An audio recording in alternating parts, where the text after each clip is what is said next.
Hello. Hello. Happy Hi. Friday, everybody, and welcome to the Back Catalog Listening Party. My name is Mother Banjo, I'm Anthony Ihrig. and we're joined today by Lucy Wainwright Roche. That's the LWR in the corner from her home in New York. Hi, Lucy. Hi, guys. Hey, thanks so much for being here. I'm so This is happy so to have fun. you.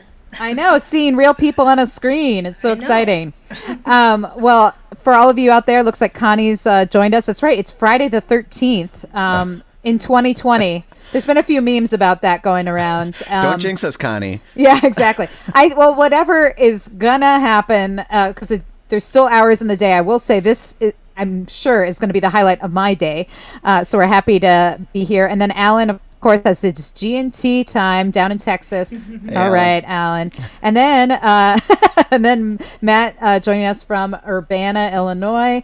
We're so happy to have you all joining us. Let us know what you're drinking on this Friday. Tony, what do you have going on over there? I'm going up to Two Harbors, Minnesota, one of my favorite places in the world, right on Lake Superior, to Castle Danger Brewery. The cream for ale. One of their delicious cream ales today. I love that brewery and I love that beer. So good So good. choice. And Lucy, what are you drinking over there? I have some sort of mixture of black cherry soda and vodka. Ooh. Nice. Is this a regular favorite cocktail, or is this more like what do I have in my kitchen kind of I thing? would say it's a bit of a pandemic habit. I love it. It sounds delicious. I am working on a local brewery, Venn Brewery. I don't know if you've been there, Tony. It's on 46th and Hiawatha in Minneapolis. No, it's real close to home. Yeah, it's delicious beer, and this is the Luna Rising, which is kind of a rich sweet porter. It's delicious. Well, cheers. So, cheers to you two, and cheers to all you out there. Thank you so much for joining us, our weekly musical happy hour. This gets me through the week, every week.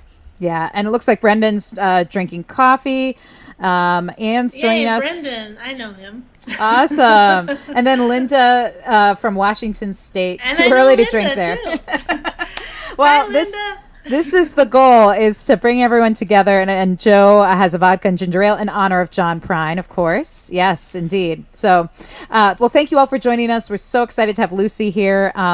Full disclosure, Lucy and I go way back till, Yeah. I don't know, how many years ago now? Like 20? No, 20? No. Well, maybe 21. Wow. Wow. Okay, I just now feel super old. But yeah, we went to college together at Oberlin College, and we met through the Oberlin Folk Music Club. Oh, cool. So yeah, and we worked at the coffee house together, and yeah, so that was before Lucy was playing very much, which is a little trivia tidbit, because I remember, Lucy, we had to like twist your arm to perform. Totally. I 'Cause was you like didn't out wanna of play. the business. I was going to be behind the scenes only. So So is it like a folk singing club? And when I hear folk club, is it like you like collect records, or you go out and you perform? What was this folk club? We kind of like, well, we got the folk festival going. Mm-hmm. We were kind of in the business of bringing all our favorite folk people to Oberlin to play, but we didn't really sing that much, did we? no, it wasn't really a No. performance. It was more about yeah, it was really mainly It to was a promote political music. action group. Kind of by default it is, but everything in Oberlin is kind of a default political action we group. were lobbying for folk music. That's right. And Right. raising money to bring folk music to campus. And yeah, so it was mainly the folk festival was the big thing we did, but also through our work at the coffee house, we brought a lot of singer-songwriters to campus and that kind of thing. But Nice. what was interesting is when we started the folk music club, it was actually me and Josh Ritter started it, and we actually found an old charter from the 70s. So we actually restarted the folk club. It had been dormant for about 20 years by the time And weren't there all those photos of like Pete Seeger and stuff from when he came to Oberlin? There was And like, a Mississippi box of John stuff. Hurt. Yeah, Oh, Yeah. nice. that was Yeah. cool.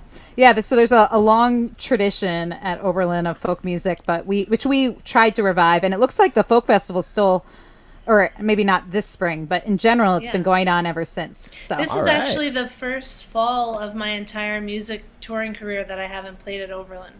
This is the first time. Just Aw. well, I haven't played at anywhere. So Well, we are so excited to chat a little bit about this record, and maybe Lucy, for folks who aren't as familiar with you or your music, you can give people a little background about how you got into the music business and sort of a family business of sorts, I guess. Yeah, I was not thinking I would be in the family business. I went to school at Oberlin, and then I went to graduate school for teaching, and I taught second and third grade for a couple of years, and then I somehow got sucked back in to this wild and crazy world. And the last 12 or 13 years or so, I've been out on the road all the time. And right now I guess it's almost been 9 months. This is the longest I've been home in 13 years. So you're catching me at a pretty interesting time, I guess, for everyone. Everyone's having a new and different experience. So. For sure. And again, you both your parents are folk singers and musicians, and when you grew up around the business, so you like toured with your mom's band, the Roaches, when you were a baby, right? Yep, I was on the road with them most of my childhood in the summers and stuff, and I just sat backstage during all the shows, because a lot of times they played in like places where kids weren't allowed to be out in the front because it was like a 21 plus thing. So I just like sat backstage with the deli platter and the chips and just hung out. So yeah. Which kind of explains why maybe you didn't want to go into the business, because you're like, you saw the like seamy underbelly of like hanging out with like old deli platters. Yeah, it might not have seemed very sexy at the time, Totally. And sometimes I think like, what were you thinking? You knew exactly what this involved, and somehow you still did it anyway. I don't know why. So, and where does this album come in? Because you released a couple EPs before this, but give us a little bit background of what kind of led to this recording we're going to talk about today. My first EP was in 2007, and it was like half covers, half originals, and those were my first songs that I wrote, really. And then the next one was the next year, and again, those two were just 8 songs. They were called 8 Songs and 8 More. And then this record that we're talking about today was the first full-length record, and that was in 2010. So 10 years ago, which I did not realize until I was doing this thing with you guys and realized it's been 10 years. So 10 years. So this is my first full-length record. And it was called Lucy. So for a while, you kind of didn't get very creative with the album names. It was 8 songs, 8 more, and then Lucy. Yeah. Tell it like it is. Yeah. Well, let's dig into one of the songs we have, because we have a bunch of songs and we'd like to get to as many as we can today. And the first song we have queued up that you picked to feature today is called Open Season. Is there anything you want to say before we dig into the song about the writing or recording of the song? I wrote, it was winter in New York, and I took the F train out to Coney Island, and it was snowing, and I was by myself, and just decided to do that one day, and happened to show up as they were deconstructing Astroland, which was the old kind of amusement park at Coney Island, and they were taking this big rocket ship down off of the top of a building, and it said Astroland, and it was like, it seemed hugely monumental, and no one was there and no one was watching, and I was standing on the beach watching them take it down, and that's you'll hear all that in the song. But this is a song that it was one of those songs that was written quickly, which is always really satisfying and good, and people seem to like it. A lot of like kids request this song at my show, so I don't know what that means, but I'm into kids, so yeah. cool. Well, they usually have pretty good judgment. Yeah. When it comes to arts. All right. Well, this is Lucy Wainwright Roche, Open Season, on the Back Catalog Listening Party.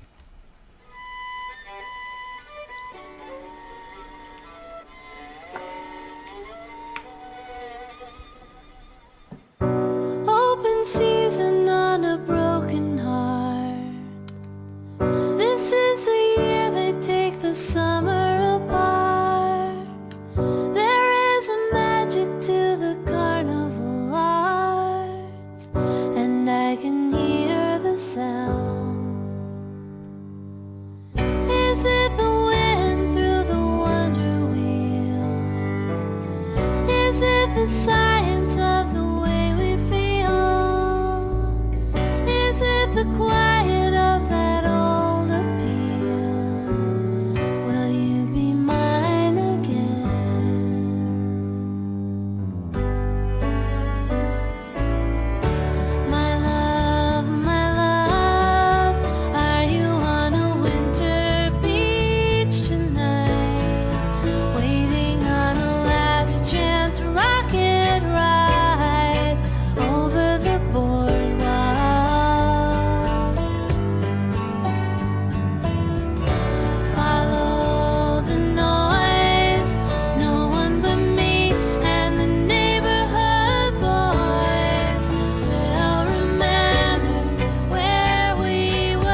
So take a deeper breath, let's hear you sing. And reach your hand out for an iron ring. You'll get another chance, oh that's the thing. We will be back again. 'Cause summer comes around on any clock, awash with bathing suits and polka dots. We'll ride the subways to their final stops to see the sea again. All right. Lucy Wainwright Roche here on the back catalog listening party with Open Season from her 2010 release. Lucy's joining us today on the back catalog listening party as we talk about this record. And it seemed like you were having some thoughts as you were listening to it, Lucy. Yeah, I was thinking, this is going to be very intense to listen to this record. You know, when you're making a record, I don't know if other people feel this way, but I feel like you listen and you listen and you listen and you obsess about all the different things. And then for me, when it's done, I'm like, I never want to hear that again. I don't know if you feel like that, but That's probably the most common reaction we get on the show. yeah. And so I don't think I've heard it. It may be in about 10 years even. Like I haven't heard it, and wow. So yeah, very interesting, because I play the song in my shows, but I'm familiar with the song, but the actual recording and all the little parts, and yeah, it was amazing to hear it again. And it was produced, this record, by my stepdad, actually, Stuart Lerman, and it was interesting to think back on that time that we spent making this record, and all the little like in between parts that like you're very familiar with when you're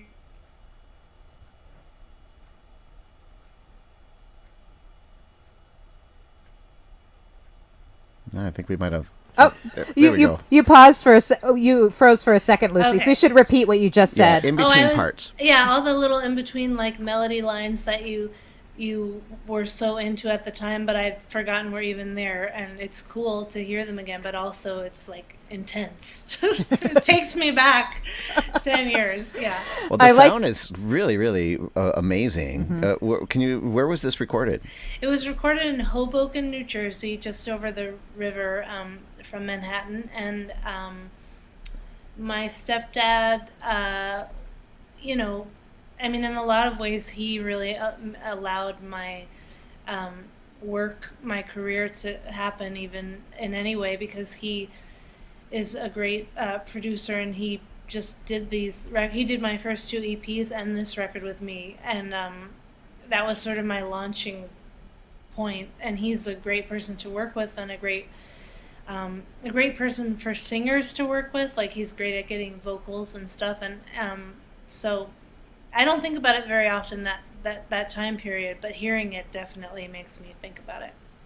That's cool. I have to say, I have to point out a couple of comments here. Well, Joe says he really misses the old vine-colored relic of the roller coaster on Coney Beach. So he says he really evokes that. And you also have, I actually am sad I didn't wear it today. I actually have an old Lucy T-shirt that says "Open Season" on a broken heart. That's with right. the roller And coaster. I on drew it. drew a picture of Coney Island on there. Yeah. That's a not very valuable collector's item you have. I was going to say, I bet, I know you have other fun merch on your website, but I don't think that one's still available, I'm guessing. But No, I should bring it back for the 10th anniversary, which we already missed. But hey, We're celebrating it now, folks. yeah, exactly. I like this comment that says the back catalog trauma party. I was just going to point that out. I love That's it. very, very on brand for me. That is like my idea of a good time. It's true. So you have, for folks who maybe are newer to your music, as folks are already probably observing, Lucy is a lovely and engaging and funny person, but she has a lot of sad songs. So, as you said, maybe right on brand with the back catalog trauma party. Is it? Totally. I know, like, a lot of your songs have a very sort of personal element to them. Is that also an unusual part of like revisiting your songs, even when you perform them live? Yes, definitely. And actually, my most recent record was very, very personal, and and and because I've been off the road during COVID, I haven't sung the songs that much. But I did a online show a couple weeks ago, and I sang some of them, and I was like, wow, I don't relate to this anymore. Which honestly, thank God for that. But yeah, it's definitely like a trip back in time to your old emotional self, which can be alarming. Well, if you have questions for Lucy as we go along, feel free to throw them in there. And I also like this comment from Teresa earlier saying hi from Ann Arbor. She says she got her 14-year-old to shut off Brooklyn Nine-Nine so we could listen to Lucy. I know Nice. Teresa has a dog named Lucy. Really? Yeah, Named after you? No, I don't. I think no relation, but still, I love dogs, so I'm into it. Yeah, so, and you normally, when you're touring, you bring your dog with you on the road. That's right, and she's actually sitting with me right now. Here Oh. she is. All There right. she is. Ah. She's had a week, I can tell. Yeah. Oh, she's really having a trying time during the pandemic. Does she like it better or worse now that you're at home? You know, she mostly seems disgruntled no matter where we are, so it seems the same for her. Love it. She's got the right idea right Yeah. there. It's laying Yeah. down. That's how I feel right now. Exactly. Yeah. So that song, you were doing the harmony vocals on that, right? Yeah. Or did you have any guess? No, I was singing with myself on that, and I believe that the drums were played by Brian Griffin, who actually just played on my most recent record with my mom. He played on that. I think David Mansfield played on that song, and my mom played the piano on that song. So it's kind of a mix of a bunch of people. Wonderful. And it looks like Stephanie has a question. She says she adores your cover of Hungry Heart. How did you meet Martha Plimpton, who, if you don't know, Martha Plimpton recorded on Lucy's version of Hungry Heart? I'm going to take a picture of this because I'm going to send this to her, this suggestion that we make a record together. I met her weirdly. I had always been a fan of hers. I'm a very, very big fan of the movie Parenthood. Mm-hmm. And I actually, there's a podcast called, I forget what it's called, about movies, and I did, the movie that I chose to when I was a guest was Parenthood.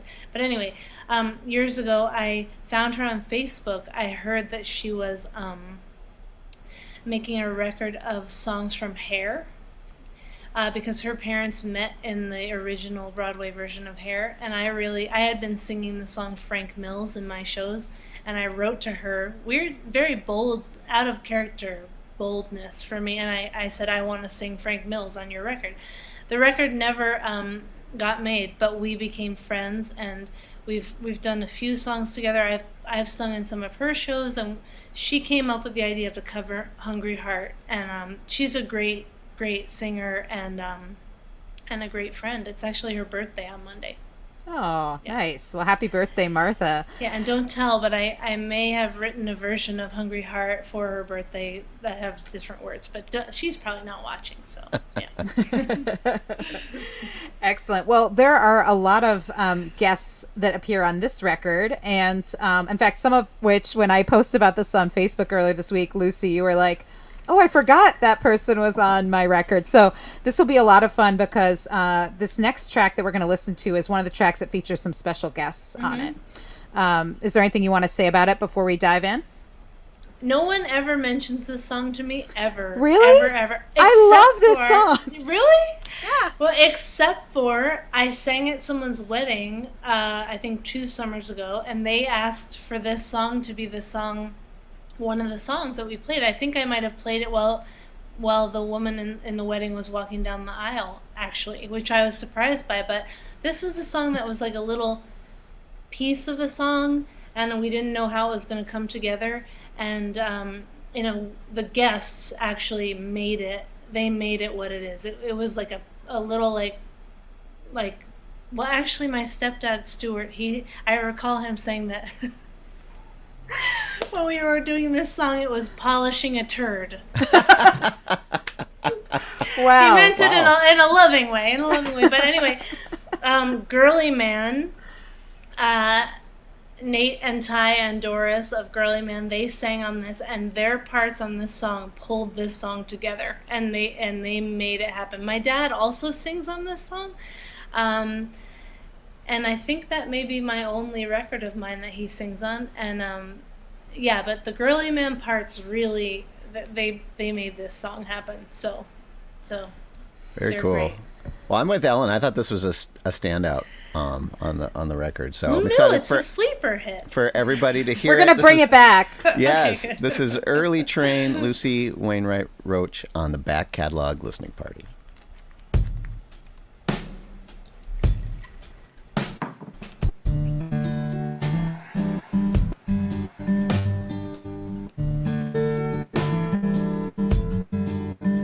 Do you even recall?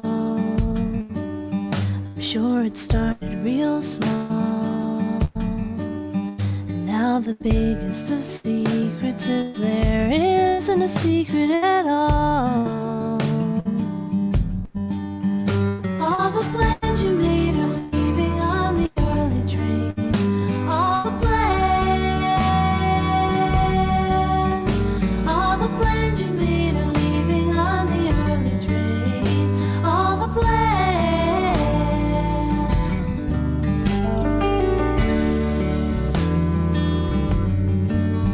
You've got events to attend, thank you letters to send, but you stop in your tracks when you see that the summer will end. All the plans you made are leaving on the early train. All the plans you made are leaving on the early train. All the plans, my love, my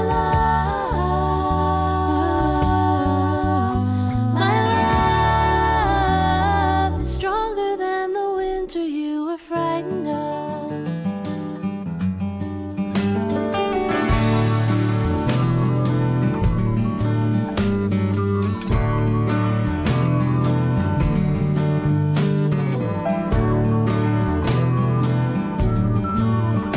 All the plans you made are leaving on the early train. All the plans you made are leaving on the early train.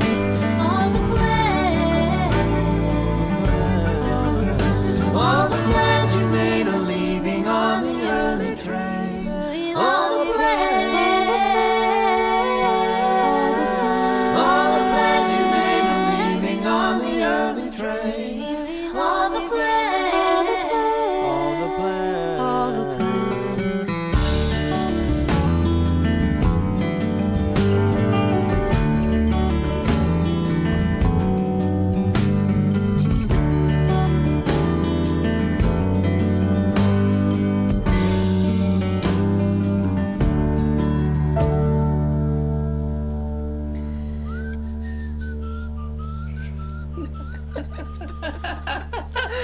Can't forget that last whistle.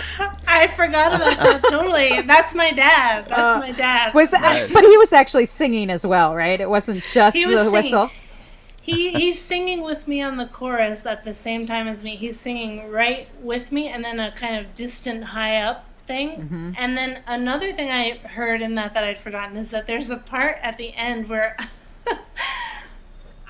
we're playing me singing backwards in it, and I totally weird. forgot that. But I was like, oh yeah, that's me. Like Stuart turned around the track and had me singing backwards in there. But Girly Man, Nate and Doris and Ty, they brought that song together. And The harmonies are just So cool. amazing, and the kind of round reminded me of like an XTC song or something like Yeah. that. And like the production, for those of you listening in stereo, I mean, it's really incredible production on that. I think Stuart is really great with the stereo, like working the whole panning thing and where everything is, and I think that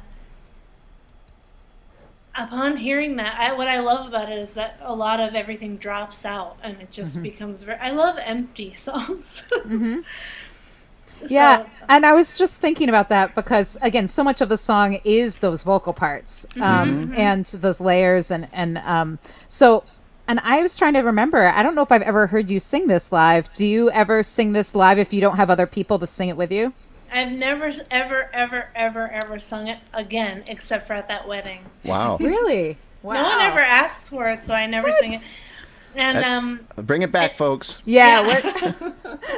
Well, I should mention that, I realize that maybe this isn't the occasion, but you do have a live stream coming up this Wednesday with your mom, with Lucy Roche, at 7:30 p.m. Is that Eastern time or Central time? Eastern time.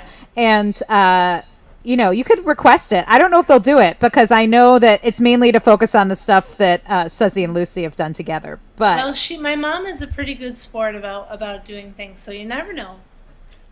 And she's not a bad singer herself, so she's pretty great. And she's a great guitar player too. So yeah. I got to say, when I was listening through all the different songs, this idea of harmony seemed to be like the thread that tied it all together for me, at least. It seems like there's a focus in all the songs, whether you have somebody that you're paralleling the whole time, singing in a kind of a duet style, or you have a round like that. I'm just curious where that comes from, like in your kind of background, if you have influences that got you into that style. But it really seemed to be a thread in all the songs that we're going to listen to today.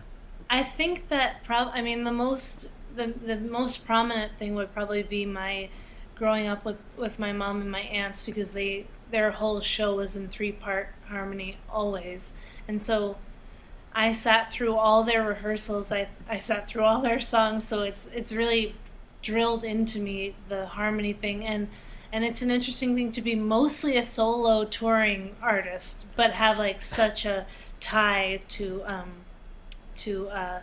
harmony parts. And so when I'm recording, that's like my chance to get it in there, except for when I'm with my mom, then I get to sing in harmony. And then I've toured a lot with the Indigo Girls, and we do a 3-part thing, so I think that is a really great outlet for me in the harmony department. But definitely I think the Roches probably are my fundamental like building blocks of all music, really, and they were 100% harmony all the time. Well, I just love the harmony, and for those who are listening at home, I mean, listen to the instruments too. You'll hear like counter lines happening with a guitar line here or there. Like it's really quite intricate and amazing. And this is a great time to also plug that if you're maybe listening on your phone and you might be doing other things, that you'll want to get a high quality audio version of this album, because as we were saying, the stereo and the production is so great. So you can actually help Lucy out, because she's not only not touring, but she needs more space in her apartment because she's a lot of CDs, is what she says. I mean, this Brooklyn thing, they don't give you a lot of room. I got boxes and boxes and boxes of CDs. I could tile my entire apartment floor in CDs. So if you would like a CD, I can sign it, whatever. Just take it. It's good. Yeah. My apartment and my closets are full. Help Lucy out. We need to make room for the next CD. So everybody head on over to Lucy Wainwright Roche /store. We put the link in the comments. And we also will have her tip jar in the comments. It seems like a good time to remind everybody that you're, putting a little something in the hat really will help her understand how important her music is to everyone, and it keeps her going, and we'll make sure that the next record comes out in a timely fashion. Yeah, for sure. And I also want to make sure we get a couple of those comments in there. Alan was saying during the song, "Oh, great, now this is stuck in my head," and I will say that is a great earworm for something that you thought, and you don't sing live. I agree. I hear that like. Maybe it's because it's the main part of the song that repeats over and over. You just keep hearing it. It's like reinforcement. The guitar part is the same thing over and over and over. And we'll all be cursing this song in a couple hours trying to go to bed. No way, we'll be singing it. Yeah, well, Clyde says I give it 5 stars. So nice. Yeah, so it's a great tune. And again, for those who missed that, Girly Man, a great band of they record amazing stuff. They're on there, as well as Lucy's dad, Lucy Loudon Wainwright III, as well on that track. So this next song has one of the artists you just mentioned. I just wanted to throw out, there was a question about who was playing guitar Oh, on yeah, that yeah. last song Yeah, from Maria here. I was playing the basic guitar part, the kind of like repeating over and over thing. And I don't know, I think maybe Stuart was playing the other guitar parts on it. That's my guess. I'd have to go back and look at the liner notes, but that's my guess. So the basic loop was me, and then I think he was playing the other parts, but I'd have to double check. Cool. And I also really love the drums on that song. There's something about that, the beat on that. It really, that and the guitar, the rolling guitar part, really add a movement to like kind of really change the song, I would imagine, from just the basic melody. That's Brian Griffin, who's such a great, sensitive, great drummer. I actually have the same birthday as him, and he played on this record, and he played with Brandi Carlile for a while, and he's just a great drummer and a great person. So yeah, that's him. Wonderful.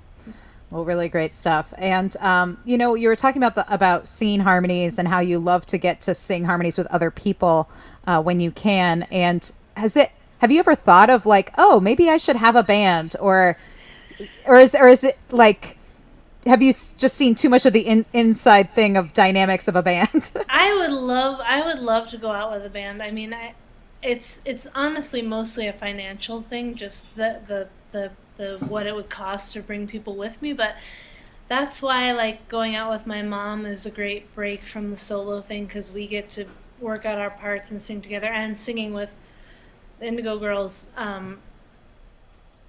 is like that too. I mean, they're as close to a rock band as I'll ever be in, and like there's a tiny little part of me that just really needs that, and so I'm pretty lucky to get to do that.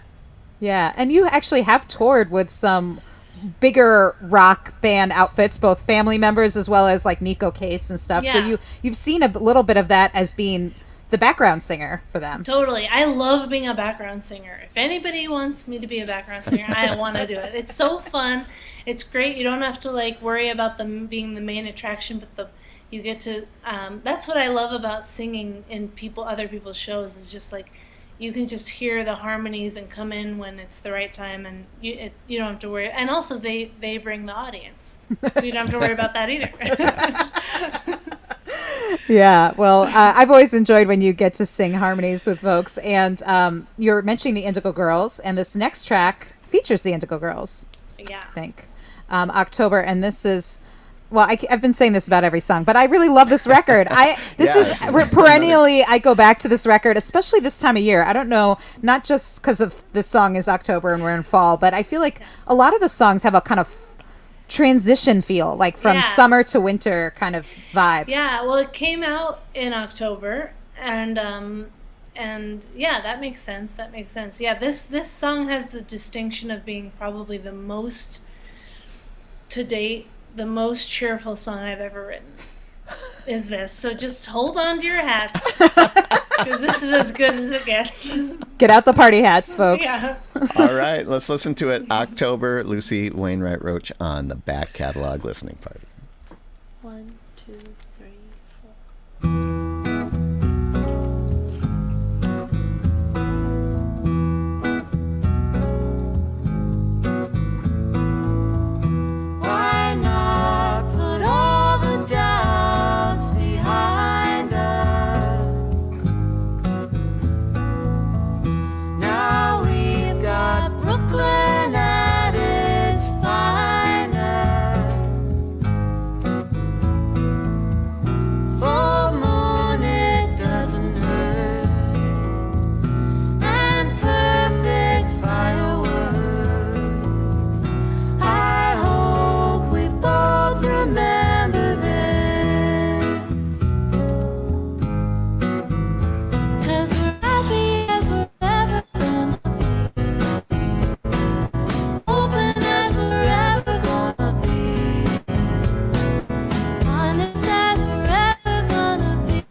October from Lucy Wainwright Roche's 2010 release, simply called Lucy. And that track, again, features some guest vocals from the Indigo Girls. And yeah, great tune. And as you said, one of your happiest songs. Totally. I mean, it's not that happy, but it's happy as it gets. And clearly you haven't been that happy since. Right? No. That was I The peaked. peak. I peaked 10 years ago. Oh God. But yeah, it's great to hear them singing that. I mean, I work with them up until the pandemic pretty often, but we don't. I sing that song alone, but I haven't really listened to that. And it's true of all the people who have been guest singers on my records. There's something so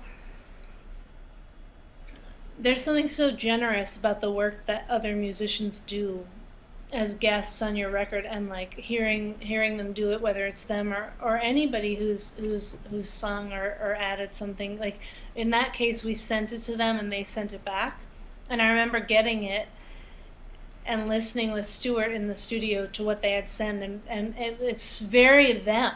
Like their parts are very them, and Emily's like counter harmony parts are very Indigo Girls, and it just is an act of real generosity for people to take the time to like learn your song, you know, and sing on it, and that's true of all these people, Girly Man, everybody, and there's a song on my record after this that Mary Chapin Carpenter sings on, which has like 1,001 words in it, and she like got all the words and like sang along with all the words, and I was like, it's just so, it makes me want to cry. It's so generous, and like it's so cool. I mean, I've been really lucky to almost 100% experience other musicians as like just kind and helpful, you know what I mean? And so it's great to hear them sing on that. That's really cool. Yeah, and it looks like we got a comment saying liking the riff on that song, and yeah, very cool. Did you originally hear that in the song? Yeah, that's the song that it was written. And I know that's Matthew. He's in Massachusetts. I don't know him except for from shows, but hi, Matthew. But yeah, that guitar part was what it was written with, and when I play it alone, that's what I play. So yeah, very cool. Yeah. And this album, I was just thinking, like, do you have any memories of making this record other than it was in Hoboken with Stuart and all this stuff? Do you have any other sort of standout memories of making the record, either with people in the studio or? It was very, very much me and Stuart alone together in Hoboken, and then my mom and Stuart and I, when I was in high school, got a dog who was named, we called her Friend, and she looked very much like my dog now, maybe, who you saw a little while ago, and she was with us when we recorded this. So she was the studio dog. She was hanging out with us. That was before maybe was even a twinkle in her mother and father dog's eyes. And I've been thinking like she was there with us when we recorded all of this, and it was really my first time taking like a lot of time, and also because Stuart was working on other things in between, because he has a guy, you know, it was a favor, you know, a familial favor. We took a long time to do it, so we would do a little bit and then take a break for a week or two and then come back in and do a stretch. And so it was a whole season of making this record, and the little moments in it, we paid a lot of attention to, and it's interesting to hear them again because I haven't heard them in a long time. And did you bring like most of the songs complete? You mentioned earlier that like one song was just kind of a fragment of a song. Yeah. Like, did you have like some of this, you know, kind of like entire songs planned out before you went in, or did it kind of grow out of the experience of actually being in the studio? They were all written already, except for that early train one was like a songlet, like a tiny little piece of a song, and there were a couple that were written while we were recording. Like there's a song called Mercury News on it that was written, I think October, that one we just heard actually was written after we'd already started recording. So Very interesting.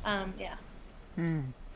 Well, if you just into Back Catalog Listening Party. We're talking with Lucy Wainwright Roche about her 2010 release, Lucy, her first full-length album, and the one that really put you on the map in a big way, certainly in folk circles and whatnot.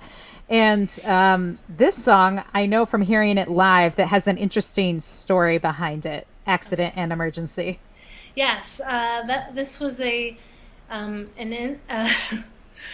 came from an incident wherein I went out to dinner with someone, and then partway through having dinner, his lung collapsed, and we had to go to. It was in London, and we had to go to the emergency room in London, and we didn't really know each other. It was kind of like an interesting way to get to know someone when they have a big medical emergency. We went into the hospital. It's not funny, but it is now, kind of. But it wasn't funny at the time, and he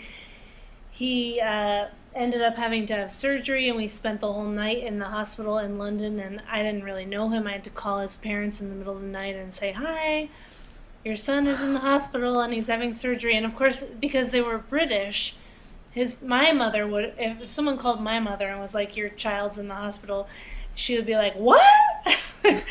I remember talking to them at 4 a.m, being like, "Hi, you don't know me, but your son is having surgery," and they were like, "Okay, well, we'll be coming down there." And I was like, "Okay." So he's okay. The guy in this song, he triumphed over his collapsed lung. Actually, a collapsed lung is usually not, I've found out, a big, I mean, it's a problem, but it's not like as big as his problem. They were reinflating his lung and something went wrong, and then he had to have surgery. So don't worry if your lung collapses. Usually it won't be this. No one will have to write a song about it. Well, right.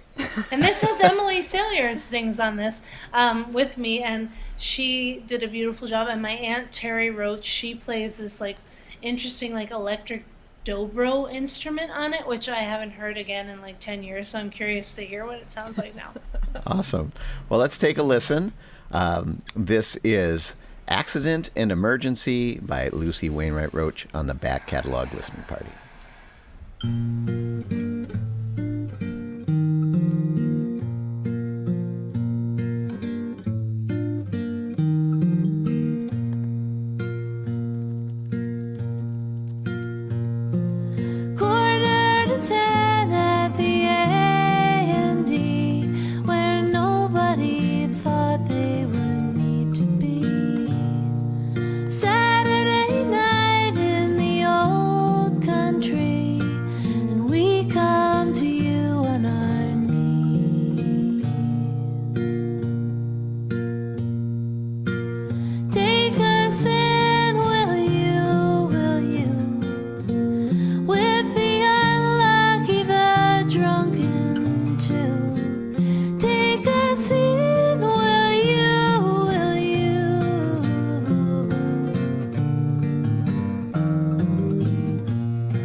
To the head and a break to the foot, and a party of revelers turned mean, and a woman is red-eyed and reading a book with a child asleep at her feet.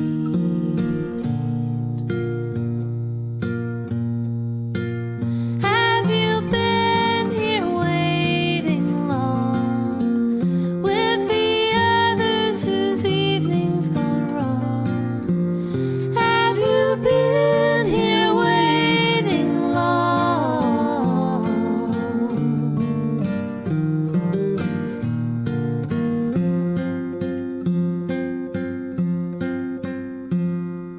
Quarter to 3 and the NHS has given our worries a bed to rest. Fluorescent lights and a handful of tests. A quick smile from the nurse on her way. Smile again, can you? After all of the things you've been through,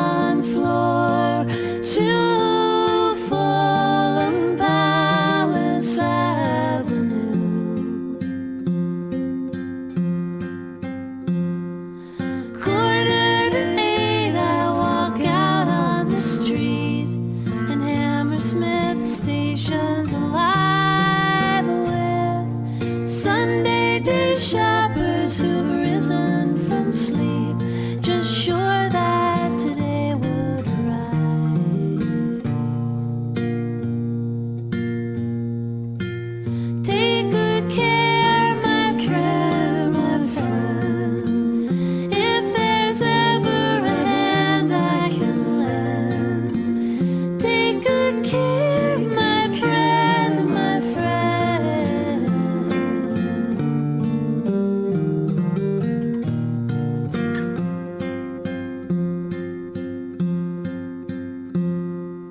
Quarter to 10 at the A&E, where nobody thought they would need to be. Saturday night in the old country, and we come to you on our knees. Beautiful. Lucy Wainwright Roche, Accident and Emergency, from her 2010 release, Lucy. And for those of you who don't know, again, in England, that's what they call the ER. Yeah, the A&E, yeah. And actually, Tony, I was thinking about what you were saying about harmony. I had mentioned what my Aunt Terry played on that electric dobro, but hearing it again, it's just amazing to hear. She basically plays a harmony part with every single note I sing in the entire song. So if anybody goes back and listens, her part is just like so intricately locked It in. is. It's amazing. Yeah. That's so cool. Yeah. Yeah, she's an incredible guitar player, and melodically, especially, as is Emily. Although Emily didn't only sang on this, but yeah, hearing her part, it's just so carefully executed. It's really cool to hear that. Yeah, Matthew says Terry equals amazing guitar player and singer. That's and, true. That's true. Yeah, and then Alan says the Roach is strong in this one. Yeah. Very true. And so that song, I was noticing, I was reminded that, of course, it's a waltz. And I wouldn't normally think a song about going to the emergency room with, someone you were out to dinner with would be a waltz song. But I have to say, it actually works because it has a sense of comfort to it, like a lullaby almost. Yeah, well, in case anybody's wondering, he sometimes comes to shows that I do in England still, and right here he has like a scar that's shaped kind of like a brontosaurus. So I have seen the scar just because he showed me at a show because, I was there and everything. But anyway, he's fine, he's doing well, and I think his lungs are fine, and so... Good. A nice happy ending to that song. Yeah.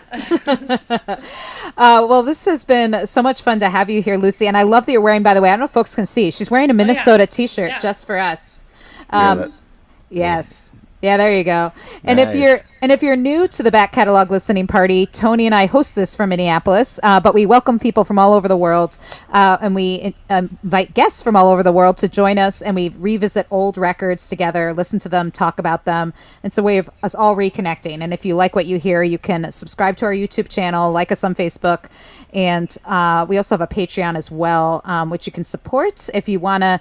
We've gone beyond Facebook and now are streaming on YouTube and are working on a website so that we can keep this going as long as we can. And we want to thank all of you for doing that. And Maybe says yes. Yeah, you should she's totally working. get on board with that. Yeah, and I just want to say, as a person who's usually on tour who isn't, that I'm so grateful to you guys for doing this, and I'm sure everyone you've had on feels like that. It's been such a weird, like, disorienting time, and to lock back into like the songs and like, I don't know, for me personally, I felt very disconnected and kind of lost about it, and it's really nice, and I'm so grateful to get to do it. So what you guys are doing, like, matters in a big way, to people who are sitting in their houses like, oh God, what have I been doing?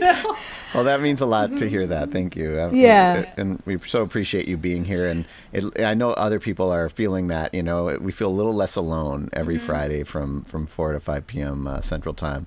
That's right. And Heather mentioned that she just ordered a CD from your website and can't wait, and wondered if maybe she can get a signed copy. Sure. This is your chance, folks. She's at home with a pile of CDs and a Sharpie. Yeah, I've got a Sharpie. I've got my label printer right here. I will sign it. Heather, I got you. Yeah. So head on over to her website. We put it in the comments, and also fill up her tip jar, which we also mentioned earlier as well. And we just need to keep this music going. That's the great light at the end of the tunnel, folks, is that we will be able to be together again and enjoy music. That's right. And we do have enough time, we think, if you guys are willing to stick around for one more tune from Lucy's record. And this is the hidden track. So this is not one that, I don't know if you perform it live, but I don't think I've ever heard you do it live. I think I've done it live, but maybe once, but not very often. Yeah. So is hidden track even a thing anymore? Like in the age of Spotify and stuff? How does that work? Honestly, this was pre-Spotify, or I hadn't heard of Spotify yet, and I was like stuck in being a person from the 90s, and I thought it would be good to have a hidden track. And so we did, and like I don't even know if anyone even heard it, but like they should have, because it was a cool little number to have in there. Yeah. Well, and how do they treat that? Like, I haven't checked it out on digital platforms. Does it I think say you hidden just track? choose to have it as a track or not, as far as I know. I think on Spotify it shows up as a track, but on the album it's not listed. So if you let your album play past the end, it comes on. Yeah. It's a throwback. Yeah, for those of us who grew up in that era. I remember. And this is a cover, and all the ones we've heard so far are originals of yours, Lucy's, but this is a cover. And tell us a little bit about why you chose to record this song and why you chose to have this guest sing with you. Yeah, so this song is a duet with Ihrig, and he's not known for his singing voice. Like NPR, Ihrig Glass? NPR, yep. This American Life. He is not known for his singing, known more for his radio voice. But we became friends and have been friends for years now. And this was early in our friendship. And he suggested this as a cover. So he chose this song, and we learned it together, and he came into the studio in Hoboken. I remember him coming in that day, and he sang it, and I love it. I actually love his singing because he's very unaffected and straightforward and just absolutely himself, and I love it so much. And we've gone on to sing a bunch of different duets. The last one we did together was Wrecking Ball. We didn't record it, but we did it live. And like the Miley Cyrus? Yeah. Miley Cyrus. Me and Ira just kind of awkwardly, nobody wanted to mention the video where she's naked swinging on the record ball. But anyway, I love his everything he does, he's 100% in, and you can hear that in his singing here. And this is an Elliott Smith song, right? Yeah, an Elliott Smith song, yeah. Okay, well, we're the little bonus track here, the hidden track from Lucy Wainwright Roche's 2010 release, Lucy. Say Yes on the Back Catalog Listening Party.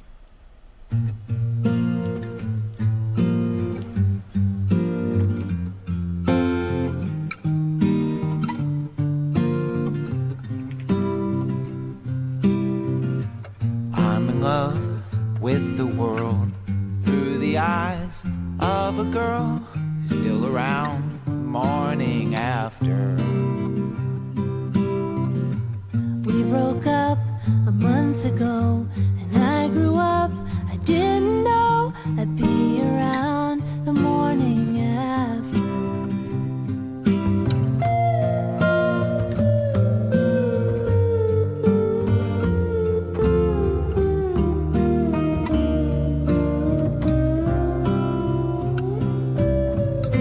It's always been wait and see, a happy day, and then you pay. You feel like shit the morning after. But now I feel changed around, and instead of falling down, I'm standing up the morning after. Situations get fucked up and turned around sooner or later.